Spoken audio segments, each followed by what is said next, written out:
Phil Freeze. I'm here as your instructor on a trip through building and flying the Great Plains PT-40. I've been involved in model aviation since I was a boy, and to be honest, the changes in the last 10 or 15 years are astonishing. Materials, techniques, the works. In our tape, we've attempted to complement the Great Plains instruction manual, which in my estimation is about the best one I've ever seen provided with a model airplane kit. It's a far cry from the liner notes that used to be printed on the side of the plans. Between the manual and our tape, we're confident that just about anybody can build and fly this plane successfully. You'll find we've referred to a great number of brand name products, and these are ones which are familiar and comfortable to me. So be sure to refer to the people in the know in your area and have a great time building our airplane.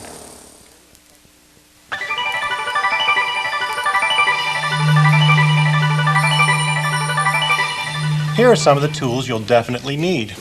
A small pair of pliers, a metal straight edge, a larger pair of cutoff pliers, an electric drill, a small razor knife, some masking tape. A tweezers is handy for small parts which have to be put into small places. Sanding block is an absolute necessity. A small saw. This will be used to cut pieces here and there. T-pins. Your T-pins will be used to hold some parts down to your table as you work. Finally, a heating iron for getting your covering on. You may find a blowgun like this is very convenient for shrinking the larger areas of your covering material. CA glues like these, two-part epoxies, which will be used in the high-stress areas, and an aliphatic resin glue in some areas. A few minutes ago, I rubbed my hands down with this skin shield. You'll find this material protects your hands very nicely from CA glues and from epoxies and allows you to wash it off after you finish your job.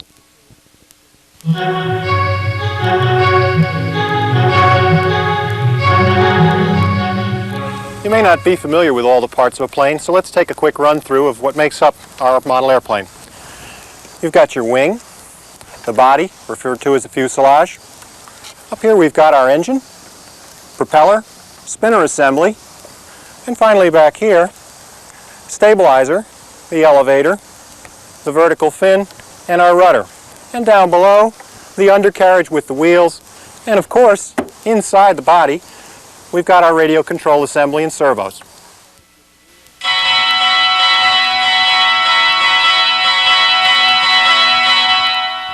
The plane we've chosen to build today is the Great Plains PT-40. PT for perfect trainer. A look at the box and you'll see it's a lightweight, large, slow-flying, easy-learning airplane. In fact, let's begin by opening up and seeing what comes inside here. Number one, and right on top, the PT-40 instruction manual. This book is over 40 pages long and is chock full of the things you'll need to know to get your plane in the air and back down on the ground safely. Let's get started by punching out some of the die-cut plywood parts. You'll find most of these parts press out very easily from their sheets. As we work our way through these parts, we're going to be certain to refer back to the plan book on page 6, where you'll find a very clear road map of what each of these die-cut parts is. As we work along, we're going to label them with a felt tip marker so that you can identify them later on as you build the plans. Here's one that's going to require a little bit of help from our hobby knife. So let's just carefully scribe around any lines that are not easy to remove right out. You can see the knife just breaks right through the back there.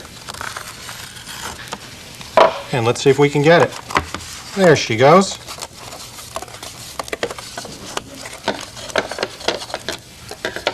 Let's not discard all these pieces that we're taking apart here. You'll find they're good to mix glue on later on. You also will need a couple of little scraps to build reinforcements into some of the model. I've taken a couple of moments to get the plan rolled out here on our work surface. We've taped it down at the four corners, and we've used some wax paper to protect the plan from any glue that may drip down onto it during construction. Before we can begin building the fuselage, we've got a couple of parts we've got to put together. Most notable is F1, the firewall. You'll find two pieces of 1/8 inch plywood, which you've punched out and identified previously.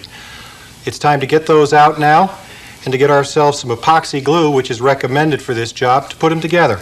We've got some 4.5 minute pick epoxy here. You'll find this gives you about 4 to 5 minutes to work with.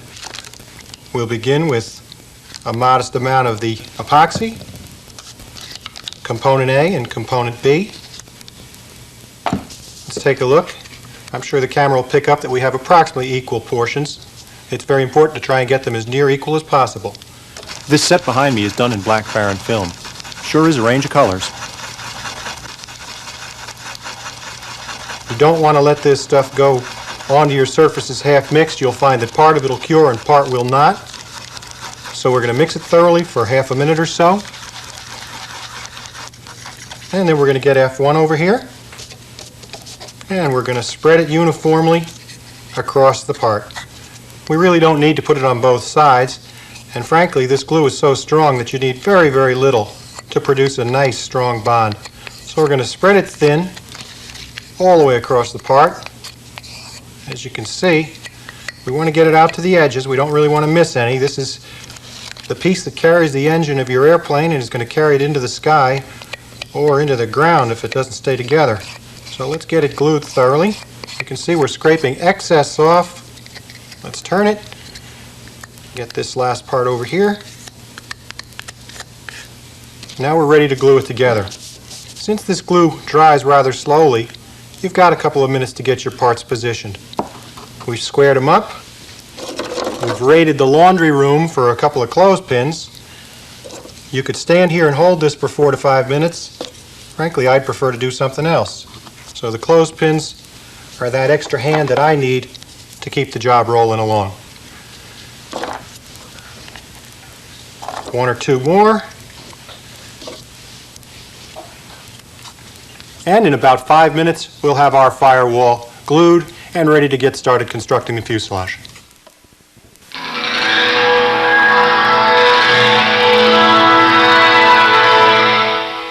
Out here at the field, you really don't need too much to get your plane in the air. You'll need some fuel.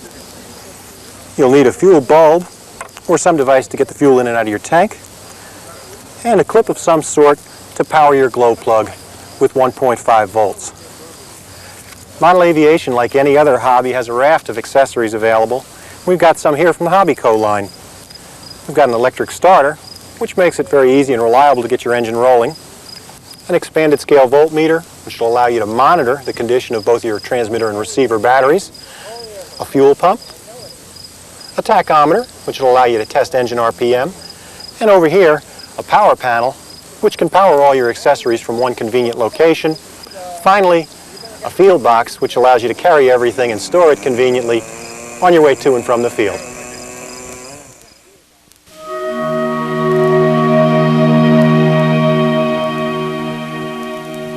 First of all, we're going to need the 2 1/8 inch balsa fuselage sides. Hopefully you've marked them same as we have. We marked them outside here to allow us a little bit of freedom in what we do on the inside of the pieces. In addition, you'll need the fuselage doublers. These are 1/8 inch plywood, again rather large and should be very easy to identify. The fuselage doubler should be carefully aligned with the fuselage side up around the front. Let's let our camera see. We want a nice clean line here. We'd like the 2 to mate very, very clearly. Toward the rear, you'll find that there is a 1/8 inch space between the bottom of the balsa and the bottom of the ply. We've used one of the 1/8 inch lock plates to measure this 1/8 inch gap. We're going to take some thin CA glue. This is the instant formula, again pick stick here, and we're going to carefully work our way around the entire piece. We do want to use enough glue to get it to flow underneath and provide a good bond. All the way around the inside, we can put a little in through these holes, a little in the landing gear area, all the way up around the nose here. Again, the intention is to use a large amount of glue because we do want it to flow underneath and provide some strength. As soon as we see it set, we're going to pick it up. We're going to work our way around the front of it. We'll hold it together, and we're going to get some glue to wick right into that open joint. You may or may not be familiar with Pick Pronto. Now, this product is designed to accelerate the hardening of instant glues beyond their already pretty fast set time. What we can do with this is squirt a little bit on any joints that don't want to harden immediately. you'll find this forces an instant cure of either the thin formula or the thick formula CA glues. We'll take this fuselage doubler, get our straight edge out, and we're going to draw a nice clean line. Hopefully we can see this with the camera. We're going to draw a nice clean line across the front of these two slots. This is going to help us align the triplers. Let's see if the camera can pick that up. Looks good. So, upper tripler and lower tripler, we're going to put those in place carefully. It's very important that we line them up with that pencil line we've just drawn. Now, we're going to get one of them in place, carefully lined up, and we're going to wick some glue all the way around the sides. Again, a very fast cure, so you want to get it in place right the first time. If it doesn't want to set for you, a little squirt of that instant material will take care of it. To move on to the upper tripler, we're going to require one of the engine beams. These fit in between the upper and lower triplers, and they're used to space the two parts. So we're placing the engine beam in here. We're going to get the other tripler in place. Get it nice and firmly up against it. And back to the line which we've drawn. We're going to remove the engine beam. We don't want to glue that in at this point. And just as before, let's run that glue right around there. And in a matter of a few moments, this glue will be set and we'll have the nose portion constructed. We take our recently constructed fuselage half and place it over the plan. We're going to line it up carefully. This is an important step if we're going to build a straight airplane. I don't know if we can get a camera in tight enough to see them, but there are very clear little arrows at several locations. We're going to get our straight edge right above them and carefully draw one and another one and right on back, and finally the last one. So we'll carefully align these two parts. Hey, look at that, they do match. And transfer these lines. We're doing the top first right now. We're going to flip it over and get the bottom.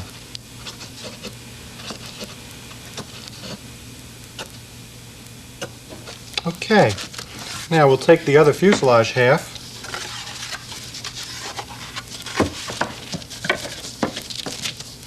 and we'll connect the lines that we've drawn, top and bottom. Just like that. I'll leave the rest of connecting these to you. Basically no different from what we've done before. Time for us to get the lock plates in place now. We've got one which has an angled side to it. And there we are. This one is going to be used on the top of the fuselage, and one that's rectangular with just a little slot, and this will be used on the bottom of the fuselage. Let's do the top ones first. They're a little simpler. One of them is done at the back. Please don't put one in. You'll be in for a surprise. If you refer to the plan, you'll find that's where the stab saddle doubler goes. And we'll get that in place right now too. The forward edge of it is going to line up with one of the lines we've drawn. We're going to glue it again with the fast formula CA glue. We're going to wick it in from the sides and let it soak under a little. And we're going to get a little around that side. And that's one of them in place. It's worth an extra moment to carefully get this saddle aligned for the stab. This is one of the major problems in model airplane building. People get the stabilizer out of alignment and they wonder why the plane goes sideways all the time. Let's hold it down firmly. And again, we'll wick that glue all the way around it. And you can see it soaks right into the balsa pretty rapidly. So you want to hold it in place. We'll get some right down the back here and across the top. Finally, let's get the bottom lock plates in. So we're going to use one of the lock plates, I hope you can see it now, as a gauge to get this set. And we can remove it now. Let's place it back down here on the work surface. Double check our 1/8 inch gap. Looks good to me. And let's get some glue around it.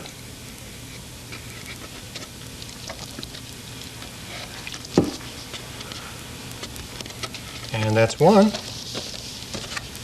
Just get this one squared up, again right between the lines. Still 1/8 inch off from the bottom.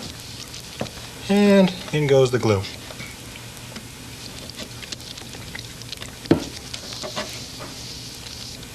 You'll feel a little heat as the glue sets. That's natural. And let's align one more here.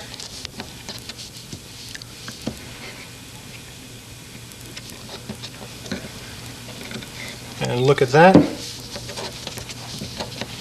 The lock plates are now in place. And the basics of constructing this fuselage side are done. We've completed the lock plate installation at this point on both fuselage sides. You can see they're all in place and pretty much ready to start making this look like an airplane. We'll turn this over now. A couple of small jobs we have done off camera. We've installed the upper fuselage side, which is glued onto the balsa and the plywood on the back. We've also drilled holes through the plywood, and the locations are clear. They've already stamped through the ply. Drilled them through the balsa with a 5/16 inch drill, and this will be the spot in which we locate the wing hole down dowels. They'll pass through both sides of the fuselage, and as you can see, we've done it on both sides. Finally, we have one little job to do here before we can move further. That's to take a hobby knife. We're going to slice in, and we're going to slice down right along the line of the tripler. And you saw a small piece pop out, probably. That piece does not belong in there. And then we'll work on the back where the stab goes. And you'll find a small vertical cut, and then a little horizontal cut right along the top, and out comes the piece. We've done a little bit of work on F1 off camera just to speed things up a bit. What we've done is we've drilled 4 1/8 inch holes at the locations which were shown, and we've also drilled 2 3/16 inch holes. F1 will drop right into the spots right up there. You can see F1 has dropped right in and sits pretty firmly. After F1, we'll take F2, and F2 goes into the second space. Fuselage bottom next. We're going to get this located right in here, and with a little bit of luck and a little balancing, we'll be able to put the other fuselage half right on top of this. We've sneaked back off camera for a moment and gotten a second set of hands here to help put these rubber bands around the fuselage pieces. And as you can see, we've gotten all the formers in place along the length of the fuselage. We've got the fuselage bottom in place. A few thoughts come up now about the engine choice. We've chosen the OS-40 FP. We'll take this out of the box here. This little engine is, frankly, the one that's used right here on the plan, and you'll find it simplifies your entire installation tremendously if you happen to use this engine. You'll find every hole practically lines up perfect. You can bore holes without much thought almost. This is the one to use for my money. Slide the engine beams in, and you can see our careful work before has made these a pretty tight fit. Right on top of that go your breakaway plates. And we've got 2 of those. And finally, with a little bit of luck, we'll drop an engine right in there. Okay, starting to look a little bit like an airplane.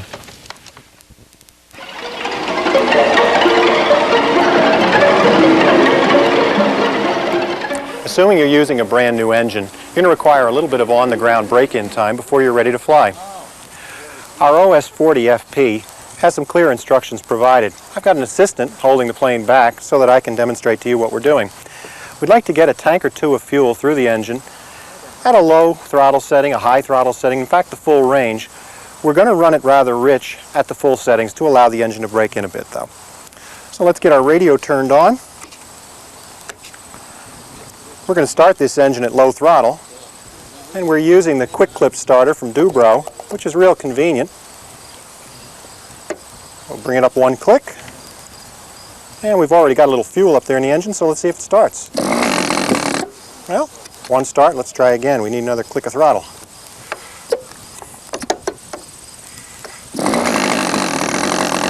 And there we go. We're going to take it up to full throttle now, and you'll hear it's kind of rich from the sound. Our needle valve here, adjust the setting. And we're just going to let it run through the first tank of fuel, and progressively we'll lean it out slightly, and that'll be turning the needle in. Let's take the starter off now, make sure she still runs. We'll lean it slightly, and you'll hear it pick up a few RPM. We've got enough time on this engine now to where we can check the full range of throttle setting. So let's go to a low setting.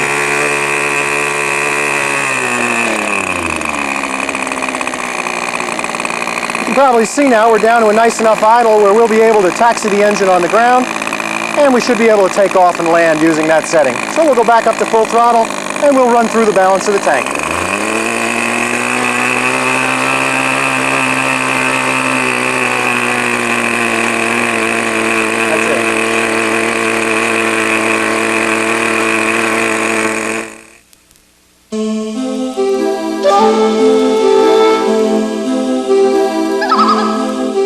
As you can see, we've managed to get this fuselage together.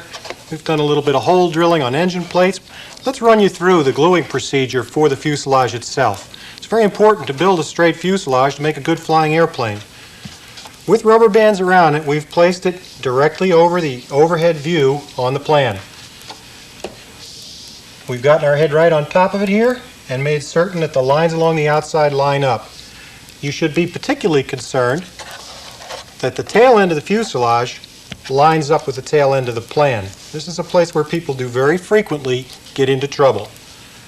With it directly on top and with rubber bands tight in place, we've taken our thin Formula Instant Glue pick stick here, and we've begun flowing the glue down into all the joints.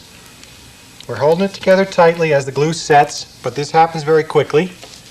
We'll do another one right here and up here. You'll notice we've added the F2A pieces in this area.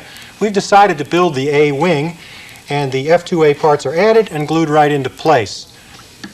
We're going to flow some more glue into the next joint. Keep in mind you're doing this over the plan. We're tilting the fuselage for clarity only. We're going to move back a little and finally get the rest of them. Hopefully on your own you should be able to get this glued together. There's a very short wait for the glue to set. Afterwards, we've gone back with some of our thick formula pick, and we filled in on top of a lot of the joints. We've then gone back over with our instant glue accelerator, and this product again sets that glue off very quickly and helps to fill the small gaps that are created. So at this point, we've got a pretty sturdy fuselage. Going back to our epoxy mixing instruction, which we ran a little earlier, we've mixed up a batch of epoxy, and we've added the two engine beams up here in the nose, and they're firmly epoxied in now. A nice tight fit, and keep in mind you want a good joint there. You're particularly concerned with the fact that these two inside corners fit nicely against F1 and provide a good tight glue joint. You don't want this stuff coming loose up in the air or down on the ground. With that same batch of epoxy, we've glued in the landing gear plate. I prefer epoxy for this. This is a high stress area. It's very easy to mix up a little additional epoxy, get it into place, and get this glued in. We've got our breakaway plates. Let's place them in. Now, we're set up with a drill which we've prepared off stage. We're using a 3/32 inch bit, and we're going to drill 3 holes directly down. Again, follow the plan for exact positioning.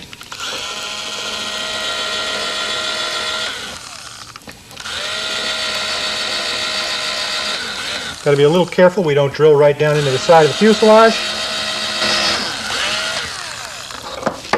And we'll do the same thing on the other side.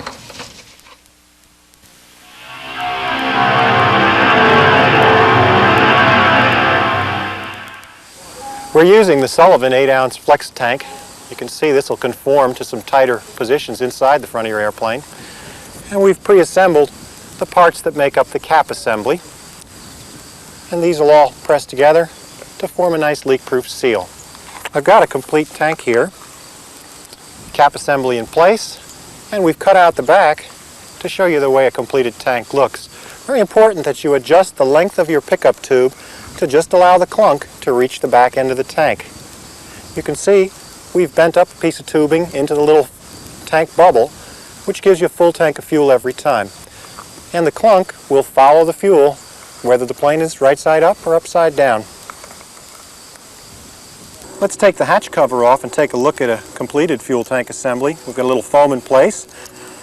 The line that is attached to the carburetor runs through F1 at the holes we've drilled, which are shown on the plan, and attaches to the brass tube to the clunk, and your other line to your pressure tap on your muffler, and that goes to the vent, which is up at the top of the tank in the little bubble.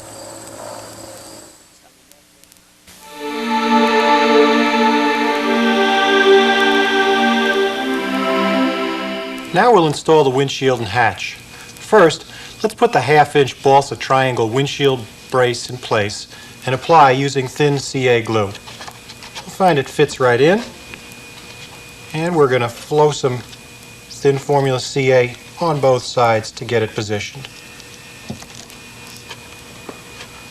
And using our sanding block, we're going to contour this piece to the rounded shape of the fuselage sides. It doesn't take a lot of work to get that set. At this point, we're going to get the piece which forms the windshield, and we're going to apply some thick CA to the 1/2-inch balsa triangle. And we'll get it right onto the sides. And we're going to get a little bit of spray bottle of water. We'll place the windshield down in its spot, dampen it slightly so that we can contour it, and it's holding nice and firm. We're going to put a little bit of thick CA across the top of F2 where it'll bite on, and gently we're going to wrap this down to the shape of the fuselage and hold it firmly as the glue sets. It's going to take a couple of minutes for the glue to set. We can speed that up again using our accelerator. A shot front and back. And let's see if we've got it. There we go. We're going to trim off any excess along the sides and along the back. Not much there. It looks like a good fit. As you can see, we've gotten a little work done along on this one. Here's a completed hatch. We've taken a small tab, in fact one of the pieces we knocked out from the fuselage former, and glued it on the back. It acts as a little tongue and wedges underneath the windshield. Drops right in place. You may require a little bit of sanding or cutting up here near the front to get a good clean fit. Let's keep working here on the front of the airplane. As you can see, we've got an engine mounted on this one. We did a little bit of positioning work to get this figured out. Let's run through some of that real quick. The beams which we've previously installed and drilled holes through are in place. The engine was positioned to allow adequate room for our spinner backplate so that it does not rub up against the front of the fuselage. So you should ensure yourself that you've got at least 1/8 of an inch or a little more clearance between the back of your spinner and the fuselage itself. We'll turn it over and take a look. We've installed blind nuts down here just as we did on F1, and we've installed the engine using just one 440 bolt at this point, and you can see the end of it protruding through. We are at this point able to see that we've got the mount in for your nose gear. In fact, that was just installed with several 440 bolts which are provided in the kit. And finally, with the plane in this position, I think we can clearly see that we've installed the landing gear. And taking a careful look at the plan, what we've done is positioned it carefully with respect to the airplane, drilled a number of holes to match the landing gear mounts, and we've installed it with a couple of the little nylon mounts, and at this point we're pretty much ready to continue on and start to make this look like an airplane. This is a Dubro wheel collar, and we're using a Dubro 2.5-inch wheel, which we've got in place, and another wheel collar, and you can see the little Allen wrench we use to tighten it. Get it nice and tight. We don't want to lose this in the air. It makes for some untidy landings. In addition, if we're flying from a grass field, we're ready to use a larger wheel.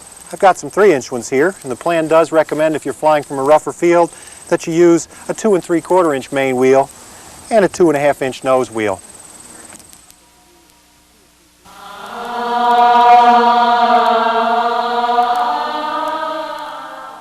We've drawn a straight line parallel to the sides of the fuselage and even with the outermost hole along the steering arm, which we've installed also. The hole starts at about 1 5/8 inches back from the front of F1 and ends about 2 3/4 inches back. At this point, we can take our drill and we're going to drill a series of 1/8 inch holes right along that line. And the holes are going to form the slot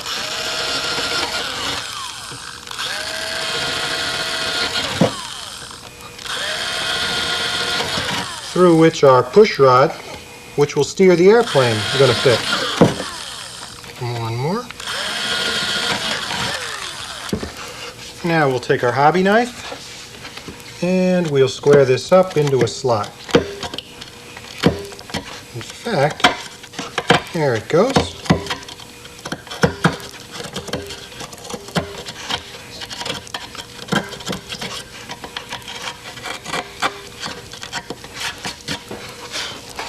And hopefully the camera can pick it up. It's starting to look like a slot. We'll square that up a little bit with a straight edge a little later on. But we can move on to a couple other slots we'll have to cut through the side of the fuselage at this point. If we go to the aft portion here of the fuselage, you'll notice we've already cut a slot. Basically, we've reviewed the plan and picked the location carefully. And you'll see we've installed a blue Sullivan goldenrod outer tube through here. This is a method we're going to use to control the airplane at this point. We've decided to use that in this model. And we'll flip it over. And on the other side, you'll see, again, according to plan, we've cut another slot and installed another goldenrod.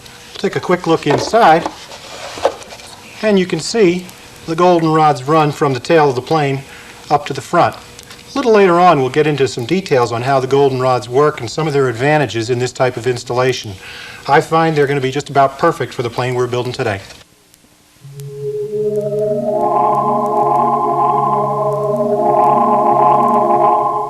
We've got the stabilizer front, which we placed on a flat surface and glued to the stabilizer rear using thin CA. Let's take a look at one of the tips. As you can see, we've installed the 1/4 inch square piece on both the right and the left tips, as well as on the elevator. We've then placed the stabilizer over the plan, and rather carefully using a pencil or a felt tip marker, we've marked the hinge locations, and there are 6. We've then transferred those locations over here onto the elevator by placing the two together and just carrying the line right across. In the same manner, we've put together the fin, front, and rear, again on a flat surface using thin CA glue. The rudder will fit on the back, and let's see if we can get that, like this.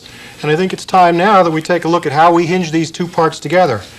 Our friends at Dubro have come up with some clever devices to help do this job, one that's frustrated modelers for many years. They have a very small plastic device here which helps us locate the center of the piece we're hinging, and a cutting tool which allows us to poke a slot into that piece of wood very accurately through this tool. Let's just see how it works. We place it centered over our mark, take the pointed device, and press firmly into the balsa. Got to be a little bit careful that we don't get it off center too much. We'd like to stay dead center if possible. And then with the tool removed, we can just work our way back in once or twice to straighten the hole out. And finally, in the little kit, there's a balsa picker tool, for want of a better word, which we're going to use to get the section out of the middle here. And you can see it comes out pretty easily. Out it comes. And we can clean it up there, brush it away. Now let's get one of Dubro's hinges. The Dubro hinge has a metal pin, and it's very, very free. Doesn't put any bind into the system if it's installed properly. Let's see if that fits into the slot that we've been working to make. There we go. We've made one other slot up here. Let's take a look at that one. Again, good. As we did before, we're going to transfer the lines onto the rudder. And using our tool once again, let's see if we can cut another slot as nicely as the first one. Again, we're working carefully to make sure we push straight into the piece. Don't want to go off at an angle and have it come shooting out the side. And that should be deep enough. Again, we'll pick out small bits of balsa. You'll notice the nice part of this system is it doesn't force you to draw center lines. The centering is done by the tool, and it's pretty darn accurate. You'll find this has a lot to do with well-controlled models. Let's get another hinge out and see how that works. And there we go. In fact, at this point, with only one hinge, we're in a position to try these two together. And there we go. Let's see if they work. As you can see, we've got a part that moves pretty freely. It's our intention when we're done to have a part that moves just this freely, and we'll show you later in the production how these parts are glued together after the model's been covered.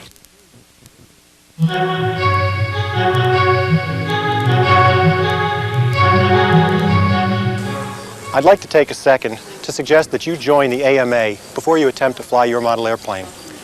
The AMA, and that's the Academy of Model Aeronautics, is an umbrella organization here in the United States for model aviation. It'll provide you with both valuable support and insurance coverage in case you have any difficulties in flying. We've designed our tape with you in mind to provide as much help as possible in both building and flying your plane. But I do strongly suggest that in learning to fly, you find an instructor to help you with those critical first few flights. The best place for you to find an instructor is probably your local flying club. This is mine, and I'm proud to be a member.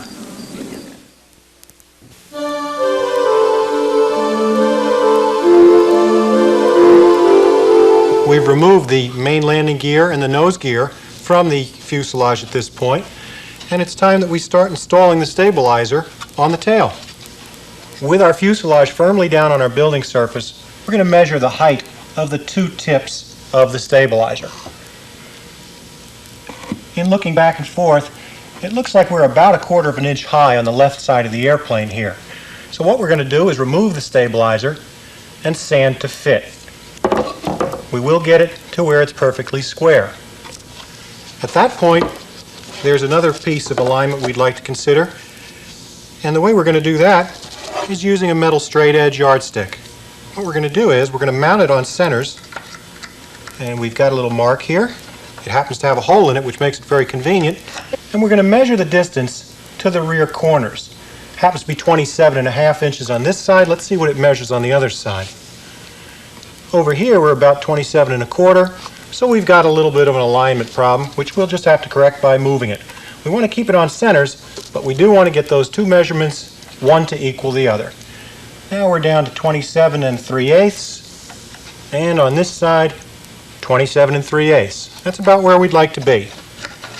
At this point, we're going to take a pencil and draw a line on the bottom of the stabilizer as to where we want it to fit against the fuselage. This line will help us realign it when we go back to do the final gluing, which will be our next step. And in fact, right now is the time to get your 5-minute epoxy, glue the saddle area, firmly place the stabilizer on it, and give it that 5 minutes to set. Well, we're back. The epoxy is set up, and as you can see, our stabilizer's in place. What we've done here, and we'll get a close-up, is we've drawn two lines, each of them 1/8 inch off the center line down the middle of the stabilizer. These are to aid in alignment of the vertical fin. We'll take our vertical fin, and as you can see, we've tack glued the rudder onto the fin. This will aid us in alignment to make sure we wind up with this thing exactly where we'd like it. We've put 1 drop of glue, and only 1 drop of glue, and glued the two pieces together. They'll separate easily a little later on when we have to do the hinging and final assembly. Well, let's just trial fit this. As you can see, it's a pretty darn good fit. Let's get our little angle here and measure that we're at 90 degrees. Looks pretty good to me. Not a lot of work to do. At this point, we're going to mix a small batch of 5-minute epoxy again. We'll apply that epoxy to the bottom edge of the fin, place it between those two lines. Again, we'll be certain that the rudder aligns with the back of the fuselage, square it up, and allow it to set.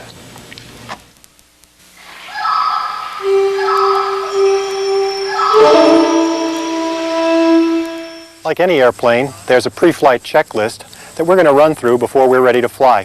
Let's take a look at it right now. First, be sure you're in compliance with the frequency control rules at your flying field.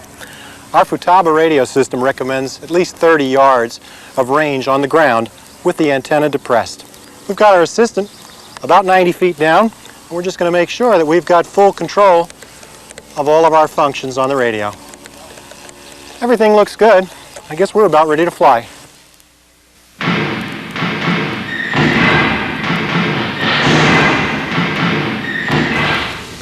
I've moved our building here into the kitchen now.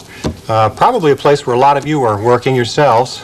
Big spacious workshop is not what everybody has. Your PT-40 wing is made to fit together without glue. You've got your leading and trailing edges, which are formed on one long piece. You will have to break them apart and sand or use your hobby knife to remove the excess material, which comes off very easily, as you can see. We've prepared our leading edge right here and our trailing edge, and do have them pinned down to the plan. The top of each of these parts is marked with a red mark, and you'll find the edge, outside wingtip edge, has a notch in it. You'll have to identify these and make sure you've got the right pair of parts to build your wing. It's very important that the spar be aligned with the wing tip, and since we've got it pinned down, we can slide it back and forth slightly, and we're going to get over here and make certain that it is lined up with the mark on the tip. We've got our trailing edge in place, and again the same story, we do want to bring it out to the edge of the wing tip. Now's the time for us to start placing wing ribs on the plan. You'll find these are a nice tight fit. Be a little careful that you don't damage them in putting them in place. Let's get the leading edge in here. I would strongly suggest that you follow the gluing method that's shown in the plan. These parts fit so tightly that if you try to use a different type of glue, for instance white glue, it swells the wood enough that they won't fit together. You'll see as you work your way down that they may not line up dead center over the plan. Since the parts are cut accurately, don't worry too much about it. Your main reference will be the wing tip. As long as that lines up, you're going to build a straight wing that will line up for you. The center rib is omitted. That'll be done when you go to join the wing. And there we have leading edge, trailing edge, spar, and wing ribs in place over the plan. It's time now for us to get the upper spar in place. This one takes a little wiggling. Again, important that we begin by aligning it out at the wing tip. Since the spars are made out of a much harder material than the ribs, it's much easier to get it built accurately than to have to sand off material. You'll find that the balsa sand is a lot easier than the basswood that the spars are made from. So get it right the first time before you go near it with any glue, and you won't have to do a monstrous sanding job. And two more 3/16 inch spars are going to wind up here in the front.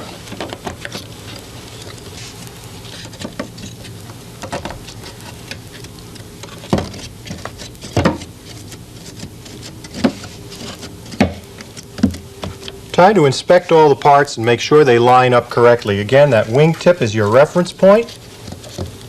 They're all pressed together. In fact, this whole assembly is pretty firm sitting here on the building board. I'm going to take a minute to check all the alignments, and it'll be time to glue it together. We do have to hold the rib against the front here for the first gluing. We'll just hold it for a moment because it's not secured all the way around as the rest of the ribs are. And a little more glue. We're going to flow glue down both sides pretty liberally. We will go back over afterwards, and any joints that haven't taken firmly, we'll put a little bit of thick CA around, and we'll use an accelerator to force secure. And here we go.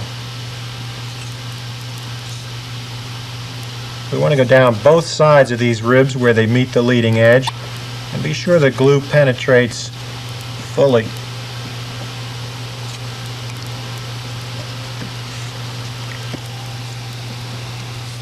Here's the last rib finally.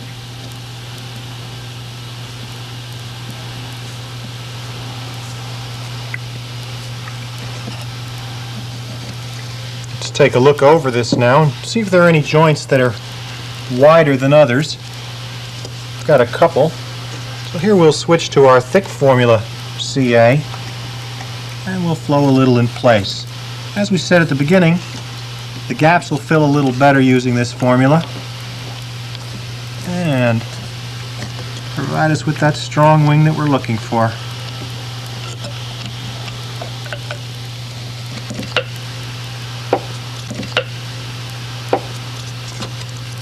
It's about time now for us to mark the dihedral. As you know, the wing angle's up in the center, and we use this little part, mark gauge A.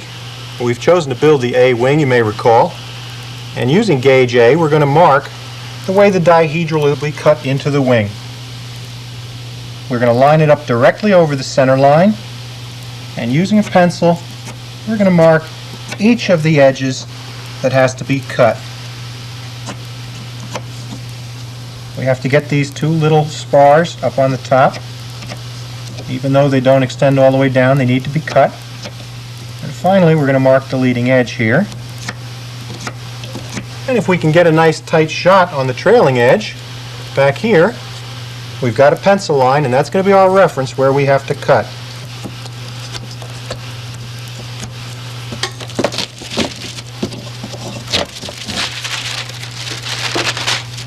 And there we have it, half a wing.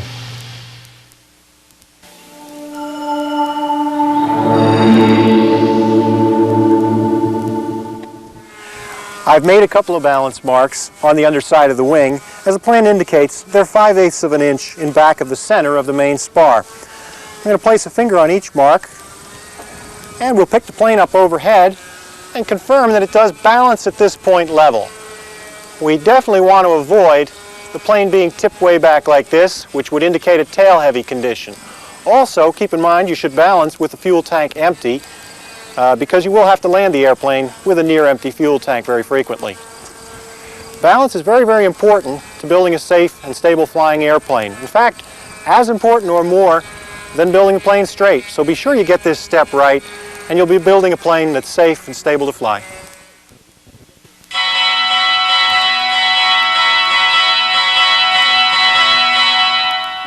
I'm set up to join the wing together now. What I've done is get a few clamps in place just to do this simulated dry, to make sure that we've got the dihedral angle correct.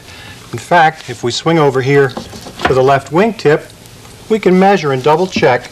The A-wing version has 8 inches underneath the wingtip, and we're going to check it both fore and aft and make sure that we have 8 inches. We've used a cardboard box to prop up the end of the wing down below here. I think we can pick that up.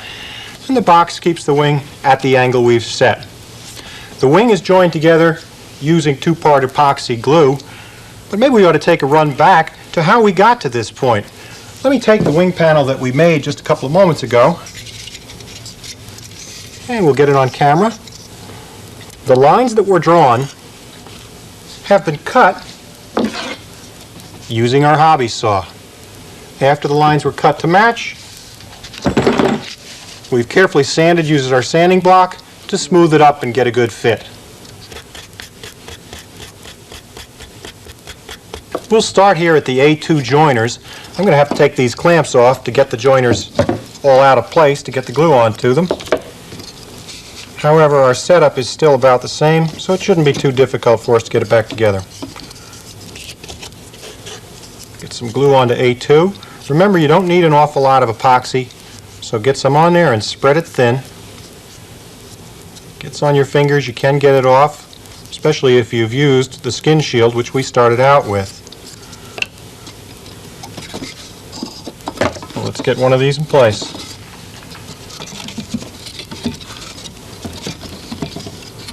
Alrighty. Clamp will hold it for a moment. It's not terribly important that we get all these done in one shot as long as we get the alignment correct before the glue sets. The glue is plenty strong enough in small quantities.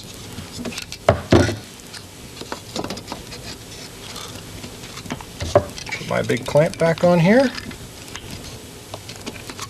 Make sure that it is not sticking way up above the top. Put a second clamp to hold this side.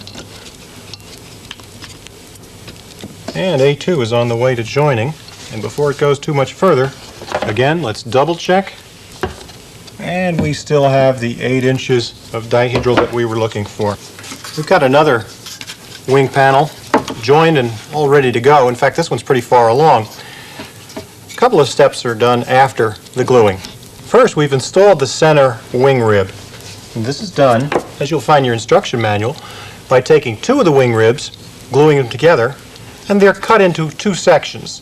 One section which fits from the trailing edge to the spar, and another section which fits from the spar to the leading edge, thick or thin. Let's turn this over and take a look at the fact that we've sheeted the bottom. Using the 1/8 inch thick balsa sheeting, we've carefully cut pieces which fit in between the ribs and the center rib, and then aft of the spar, again, some sections which fit between the trailing edge and the spar. I've chosen a flush door as my working surface, and the square corner of it allows me to do some of the miter sanding pretty easily. I've lined up the trailing edge with the edge of the table and gotten my sanding block lined up with the other side of the table. And now just by sanding back and forth and building a little angle in, I can get a nice squared up angle on the end of the trailing edge. Looks pretty good. You can see very little gap there at the center. And when we glue it, I think we'll have it just perfect. Using one of these triangular shaped pieces, which forms your wingtip, I'll put it in place. Make sure I've got both the leading edge and the trailing edge covered. And I'm just going to mark it using a felt tip marker, which will make it a little easier for me to cut rather than gluing it on first. And now I'm ready to take the marked wing tip, and I'll use my hobby knife and my saw, and I'll get this cut to shape. I've glued on the wing tips, and here in the center, 2 plywood plates have been installed. These protect the trailing edge of the wing, which is rather thin balsa, from any damage due to the rubber bands coming over the top. We've installed one of the wing dowels, and let's install the other one. The dowels have been rounded on the edge to make them pass through a little more easily. And we have both in place. Take your sanding block and sand the plywood doubler on the inside of the fuselage to match the angle formed right here on F2A. We'll do that just... And the area directly below the center front joint will probably have to be relieved a little bit. In fact, I think the camera will show I've sanded lightly here to allow the wing to fit in a little bit better. With our dowels in place, we'll put the fuselage back down on the work table. We'll get the wing located against F2 and put a couple of rubber bands on and see what we've got. These little plywood plates now become a little meaningful as you see the rubber band go directly across it. The rubber bands will chew up the balsa very, very quickly. Now, using our ruler, let's check the height at the 2 tips and see that it's equal. And out to the other tip. And we can remove that, number 1, by checking the positioning of the wing, since we're pretty sure the wing was built straight. And if need be, the saddle area can be sanded slightly. But one final check to make certain that there's no sanding necessary.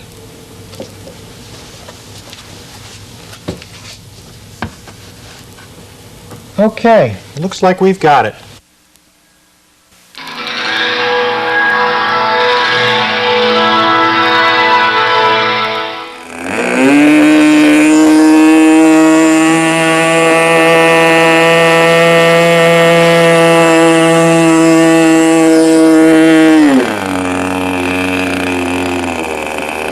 Well, it's time for that first takeoff. We've held the nose up to make sure the engine is not too lean. We're going to get out in the center of the runway.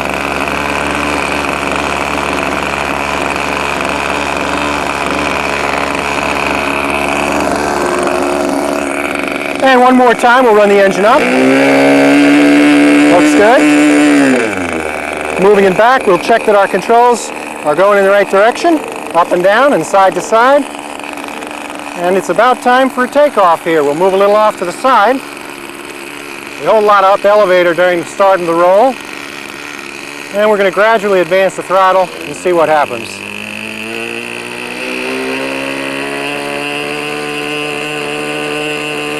Have to give her a little push in the tall grass.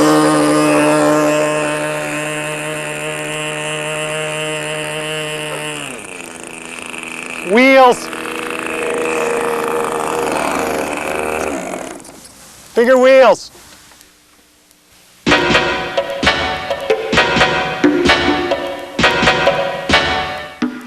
Let's install the engine now. I've installed the plywood breakaway plates, and you can see both of them. They are screwed in place, but definitely not glued. You want them to be removable. And we've clearanced between the two sides so that the engine will fit in between.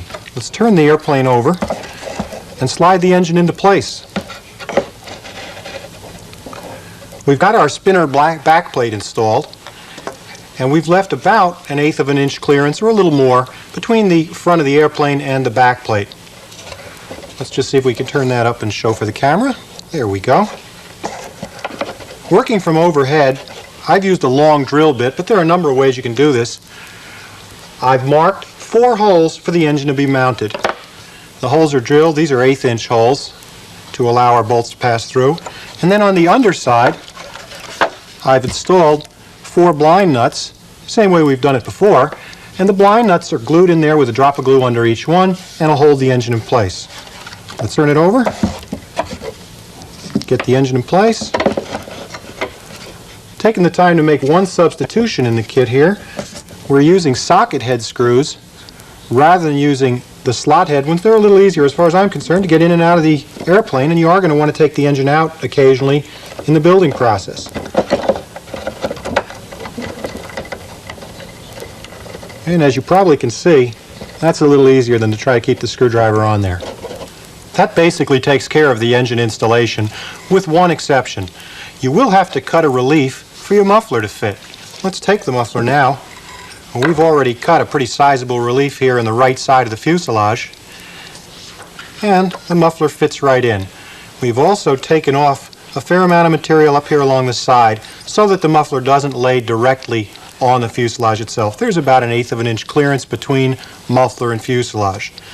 On the left side of the fuselage, right in this area, we have cut a pretty deep relief for easy access to the needle valve. You don't want to get this too darn close to the fuselage, because you'll find in fumbling trying to set the needle valve, you may put your finger into the propeller.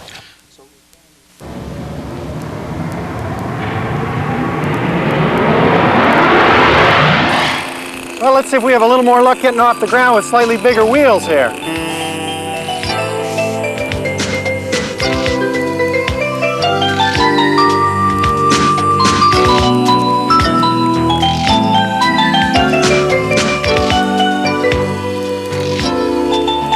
Let's take a look at that again in slow motion. You know, this is the actual first flight of this airplane. Let's run through the sequence of events as you leave the ground. We're easing in the throttle. We're taking it from an idle up to full throttle. A little bit of up elevator here helps to hold the nose wheel out of the grass, allows the plane to pick up speed a little more quickly. And of course, we're steering to make sure we stay in line with the runway. Right now, plane's getting light. We're going to ease in a little up elevator. In fact, you can actually see it move. And we'll gently lift off the ground and begin flying away. We're going to ease in a little bit of right rudder here, and we'll turn away from the spectator area. And as soon as we get around to a straight and level attitude, we're going to do some adjustment of the trim controls. Our plane did tend to go up a little bit, and we're going to get a little bit of down trim on the elevator so that the plane will fly level. And there's a little bit to the wings. We'll get that rudder trimmed right, and we've got a plane now that'll fly hands off.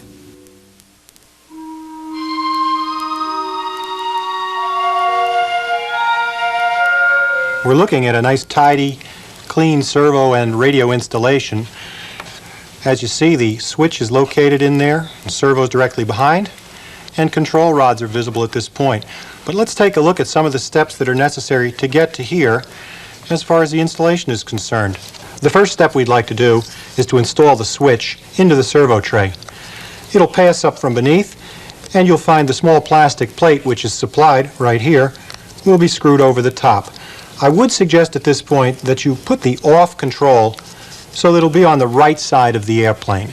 You'll find that way if you carry a wire through the side of the fuselage, the off position will be pushed in, and it cuts down on the chance of accidentally turning the radio on your way to the field and winding up with a dead battery.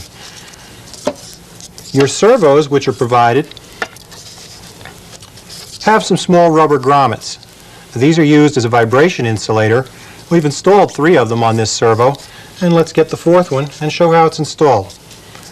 The Futaba ones just slide right through the open hole in place like that. I think we can see it. And you can see there are small brass grommets in all the holes except that last one. The grommet is installed from the bottom. It can be a little tricky, so we're going to fiddle with it. And push it into the hole. The grommets will prevent you from over-tightening the screws, which would kill the vibration dampening of the rubber assembly. Your servos will drop through the tray, and they're a real easy fit. And with servos in the tray, we're going to use some of these Phillips head screws that were provided with the Futaba system to secure the servo down to the tray. We're going to put all 4 in. It is important that this be nice and firmly attached. The last thing you'd want to have is a servo working its way loose during flight. Your finished assembly, again, is going to look quite a bit like what we've done here. You can see screws in place, switch in place, and of course we have control horns in place, and that's where we're heading next. Before we run through installing the control horns on the elevator and rudder, let's just take a quick look at what they do on the back portion of this completed fuselage. We've got our assistant moving them back and forth, and maybe he can move the elevator up and down for us at the same time. It's important that we get these pieces in the right place, lined up with the control horns, and we'd like them to move freely and be secure enough that they're not going to come off in flight. To install the control horns, here's what you'll need to do. First, figure their location from your plan and mark it. Find your control horn itself. I've got one right here in my hand. Mark it on that location. There are 2 holes which will have to be drilled through it. Use a felt tip marker or a pencil and mark them. You'll find it's very, very easy, since it's balsa, to just score right through and leave a small mark in the balsa. Then we removed and drilled through. In fact, you can see a little ding here in the balsa where we've slipped with a screwdriver, and we'll be filling that in a little later. And finally, we've placed the horn on the surface. We've taken a little 256 screw, which is furnished, and we've worked it through the surface. And with it through, we've installed the nylon backup plate on the other side and screwed it together. Remember, don't make them so tight as to crush the balsa, and do not glue them in. They do have to be removable to cover your plane later on. We've installed the servos up here in the front of the plane, and as we just finished, control horns at the tail. And now the next job is to provide something to link the 2 together, and that's these Sullivan golden rods. The kit have provided several dowels which can be used very successfully. I've used them for years. However, in this particular airplane, and with the beginner in mind, the golden rods make a lot of sense. They provide a nice, neat installation in the tail, and that's the toughest area because it gets quite tight back here. Let's get our camera back, and you can see there isn't a heck of a lot of room back here, so that if you do have the push rods moving back and forth, you've got to be very careful to get them in nice and clean and fair. Once your Sullivan goldenrod blue tubes are in place, you'll find there's really no question about whether it's a fair lead or not. It's clean and simple. In order to use them, you'll see we've provided an anchor support about halfway, and then finally, right behind our servo tray, we've got a large ply plate to anchor them in place. This plate I've made adjustable. It'll move up and down. Let's see if we can get a look at this. We can pull it up a little further. And we're going to finally glue this after the installation is complete. We'll make sure we get a nice straight lead between the tail and the servos. In order to install these, you're going to have to learn how to make a Z-bend if you haven't already. The manual gives a good instruction of this, but essentially we're going to take one of the supplied rods, we're going to bend it 90 degrees, and then we're going to grab it tight with our needle nose pliers, and we're going to bend it back 90 degrees the other way. And I don't know if we can get a close look at this, but we've got a Z-bend now, which when installed through the servo wheel is captured and can't come loose. You don't have to use any sort of connector. You'll wiggle it in through the bottom of the wheel and then down, and it'll sit tight. Here's what a Z-bend looks like at the servo end. We've made a simplified little servo installation here. And you can see the Z-bend is fixed and can't really go anywhere. As we move back to the other end, you're going to find that you've got a clevis. And the nice part of the clevis is you could turn it in or out, and this allows you adjustability. This way, if your airplane is trimmed slightly off, you don't have to disassemble the entire plane to correct the installation. So you'll turn this in or out several turns after your first flight to get the airplane trimmed correctly to fly straight and level. And this will allow you further adjustment with your transmitter. Let's take a look at one of Sullivan's special features in this goldenrod, and that's this little safety clip.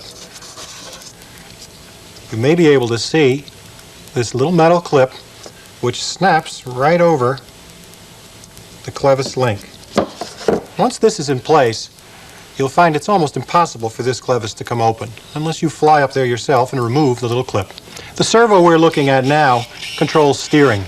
One end of it goes to the tail of the plane and controls your rudder, and the other end, as you can see it moving back and forth, goes over here to your nose wheel and moves the nose wheel back and forth slightly. You're going to find it requires very little motion of the nose wheel to make your plane steer, and that's why it moves so very little. Let's take a look at the transmitter.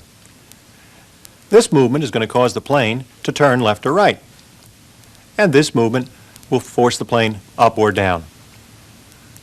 Let's take a look at the plane itself. Moving the stick to the right is going to move the rudder, which will turn it, and to the left, turning left. The trim controls will allow you that fine tuning so that your plane can be made to fly straight and level, hands off. Elevator controls, again similar to the rudder, up and down, and of course a trim control for fine tune. Let's just take a look at the plane itself. A right turn, and left turn, down elevator, and then up elevator, which will take your plane up. During our first flight, we've used the trim levers on our transmitter, and we've got them on right now. You can see us moving the elevator slightly to get our plane to fly straight and level. After the first flight, we're going to use our clevises, which are adjustable here on the tail of the airplane, and by moving them in or out, we'd like to get our trim controls centered. So we'll try to maintain the position of the elevator and rudder, center the trim lever, and that again is done by moving our clevis.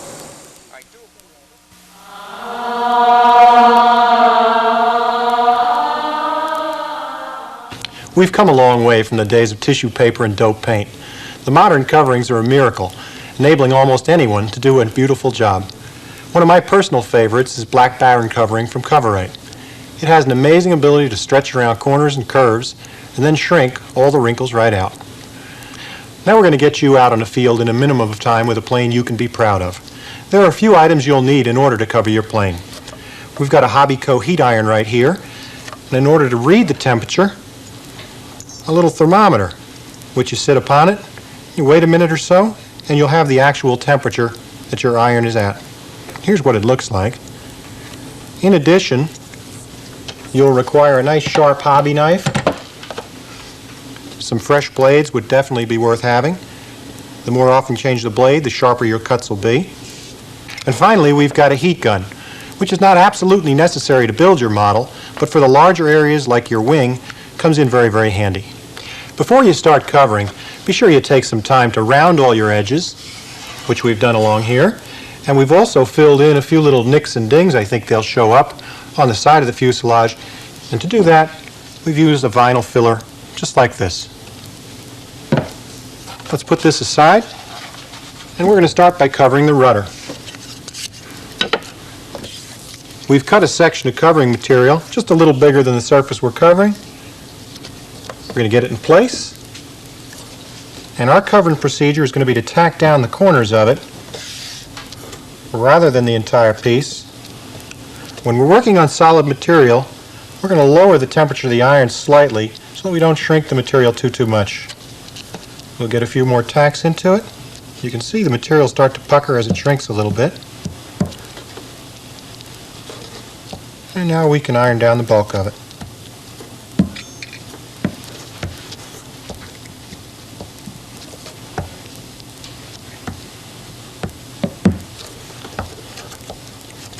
You'd like to work on solid surfaces from the center outward so that you force any air that's trapped underneath out and underneath from the covering material. I think we can catch the fact that we're now closing up the front edge. We'd like to overlap with the first side a little bit around the front, and then we'll lap the other side back on top of it to close it up and make it fuel-proof. When we do a corner, and an assistant is nice to have here, but we'll get a little tension on it, you can start by pulling the material around the corner slightly. There's a lot of stretch and give to this material, so you'll find it's quite easy to stretch it around the side and get a nice wrinkle-free covering. That's one of the beauties of Black Baron covering film, its ability to work around tight curves and edges.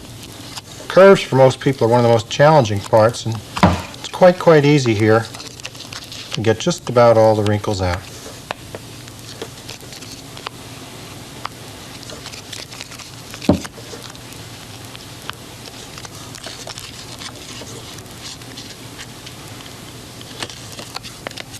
We've got our piece just about covered on one side now. I'm going to set my iron aside, and with my sharp hobby knife, cut off the excess. Again, we're leaving enough overlap that it'll run around onto the other side a little bit and allow us to cover it back in.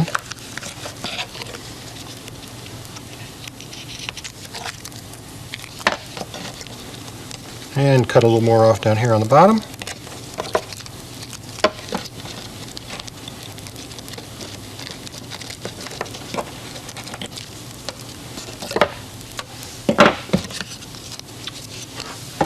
Now we'll tack the rest of it down all the way around those edges.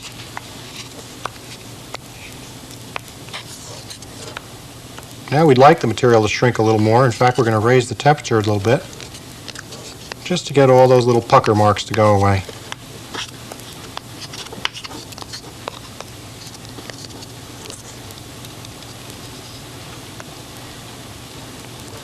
As you can see, that's a far cry from 3 coats of dope and tissue and silk. In fact, we've even got enough play in this material to force it into this pretty large inside gap and up and around. And I hope you can see what we've got at this point. One side covered.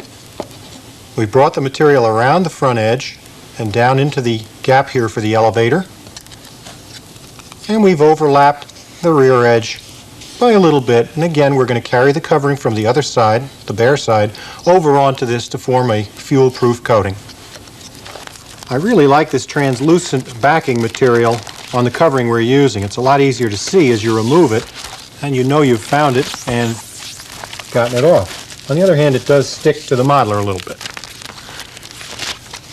Let's place our covering material right down on top of the framework. We've cut a piece big enough to overlap by about, half an inch or an inch all the way around. We're covering the center section. And we're going to tack it down at the corners to get it in place. At this moment, we're not trying to get the entire piece glued down, but more get it placed and held in the right spot. Now we'll begin by getting the front attached a little more firmly. Again, since we're working on solid wood, there's no need to go with a real high temperature iron because you do not really want to shrink the material all too much.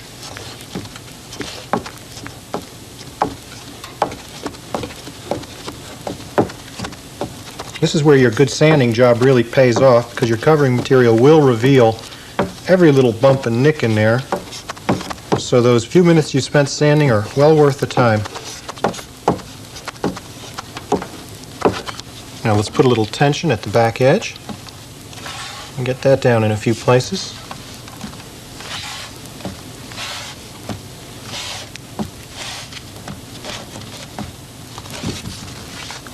And right now we'll get the center section down.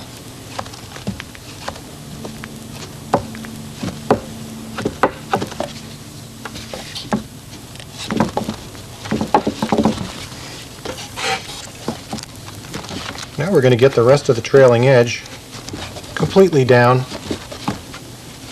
And you can probably see it's going down very easily. Just working the wrinkles out. We've started working away from the center. Again, we'd like to push any air that's going to get trapped out from under the covering material.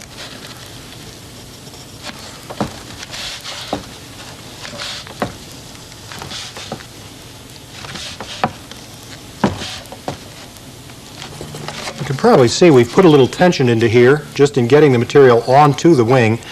We'd like to avoid having to shrink it any more than necessary. So there are very, very few wrinkles right now, and a little bit of shrinking and we'll have it completely down. Let's just tip the wing up, and working from the center we're going to pull it around the trailing edge and get it completely sealed down. We will be able to go back on the other side. In fact, let's turn this around so that the camera can show you what we're pulling out. And you'll see a few little wrinkles come out as we put a little tension on it.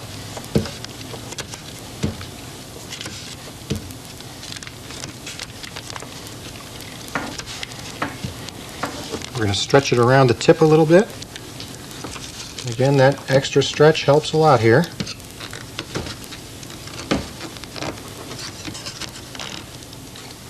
And let's lay it down and see where we stand. A little more work on the leading edge.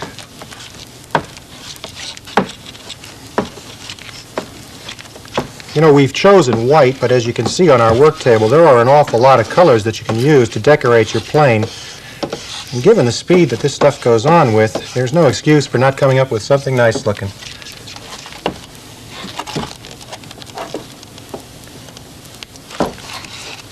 Well, I think you see we've got it fully ironed down around the sides. Again, time for the hobby knife to trim away some of the excess.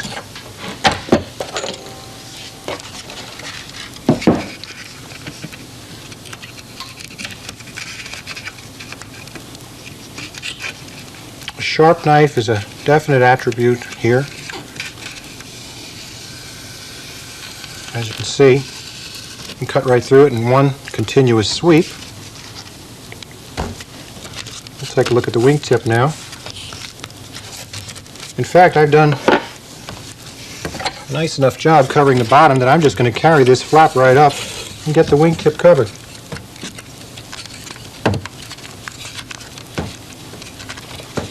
Save myself one piece of material to be applied. And a little bit of stretch to bring it around. You see there are very, very few wrinkles forming in here.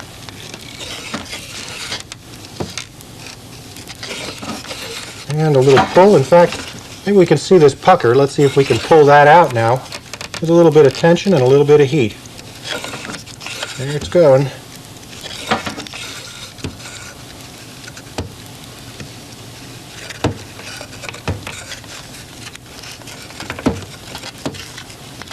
And I don't know if we can catch that, but it's all gone. So let's get the knife. Another little bit of trimming.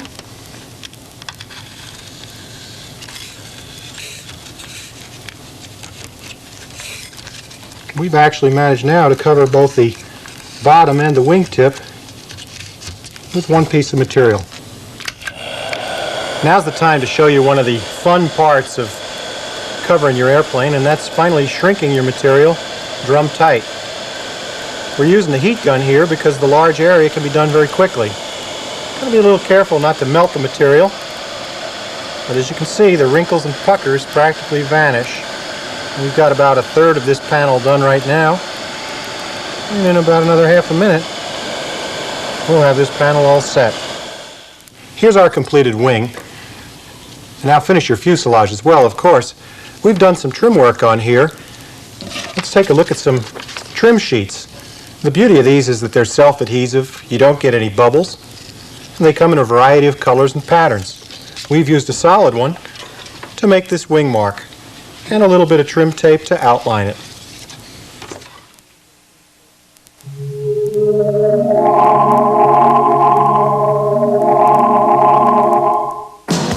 Let's take a look at one of the first maneuvers you'll have to perform as you learn to fly your airplane, and that's a simple turn. We'll fly down the length of the runway here, get that plane under control, and we'll ease in just a little bit of right rudder, a little bit of up elevator to keep the nose up, and around we go. Always keep your eye on that plane. You don't want to lose track of it. We're going to confine ourselves to rather shallow turns in the first few flights to get the feel of the airplane.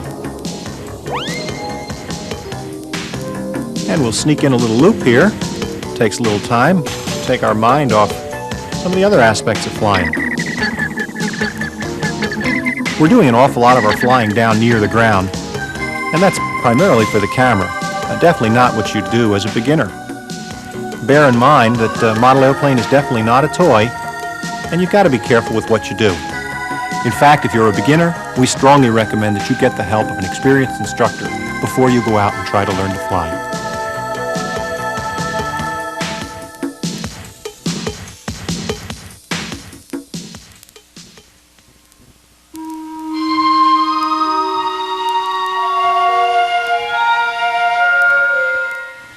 Well, now that you've covered your model, you're going to have to do one of the parts which a lot of modelers dread. That's hinging. Installing the hinges can either be trouble or a pleasure. I found a little secret in the Great Plains PT40 book, which frankly I'd never seen before, and it works awfully well. We've taken a flattened out soda straw, which as you can see can fit inside the hinge slot which was cut before. What we're going to do is get a little bit of slow set epoxy into the soda straw. We're going to insert the soda straw into the hinge slot. Blow to force the epoxy into the slot. And we'll get a little more in there. I've tried many different ways to get the epoxy in, and this one seems to work real well. I'm going to take my paper towel and wipe away the excess. What we're trying to do is avoid getting any glue into the pivot of the hinge. If we do, we'll have a hinge that doesn't work smoothly. And then we can just work the hinge down into the slot. We've got it completely flush with the trailing edge. I think we can see that on camera. And no glue whatsoever in it. A nice, smooth, easy working hinge. Work your way through the rest of them. Keep in mind, when you hinge this surface to the fuselage, you've got to be careful because you will have 3 or 4 hinges at the same time. Be sure you've got a good fit dry before you try and assemble with glue. And then put it together and keep it nice and free, just as we have here.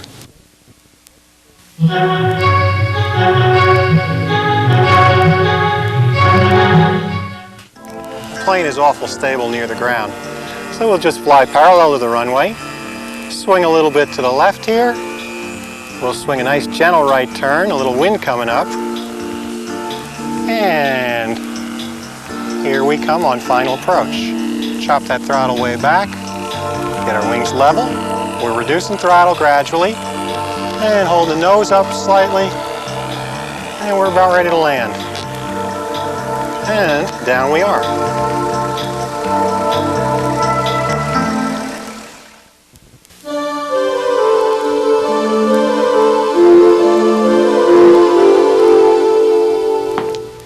Hi, I'm Victor Milt, publisher of the Milt Video Libraries, and a fellow hobbyist like yourself.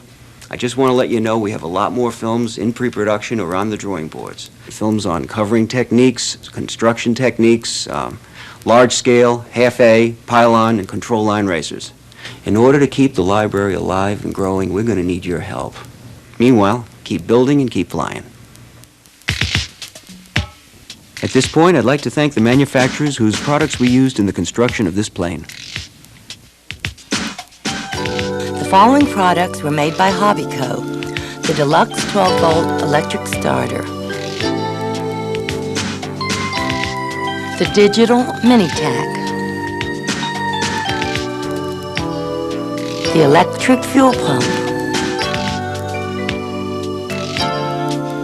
an expanded scale voltmeter, the custom sealing iron,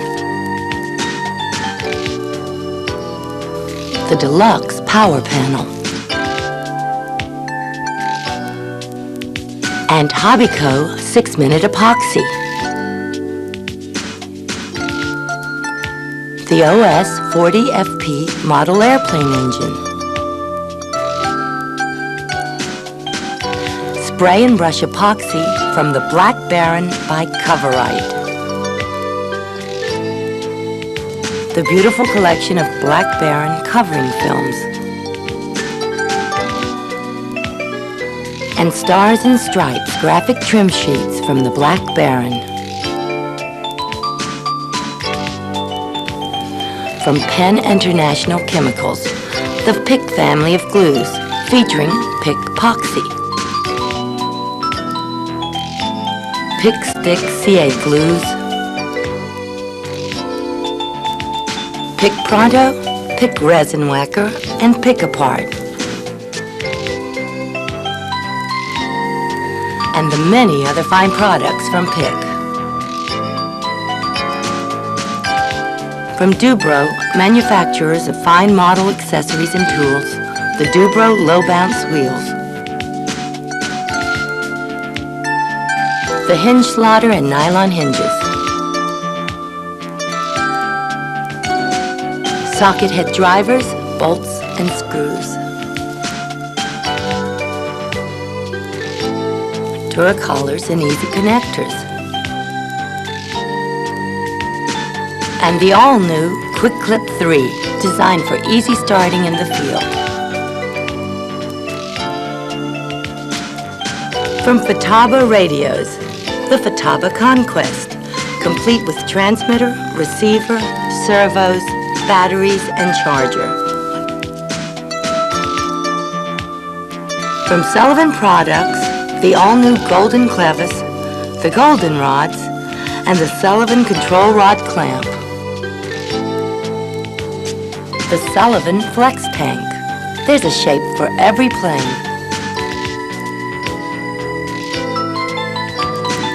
And the Sullivan High Torque Starter.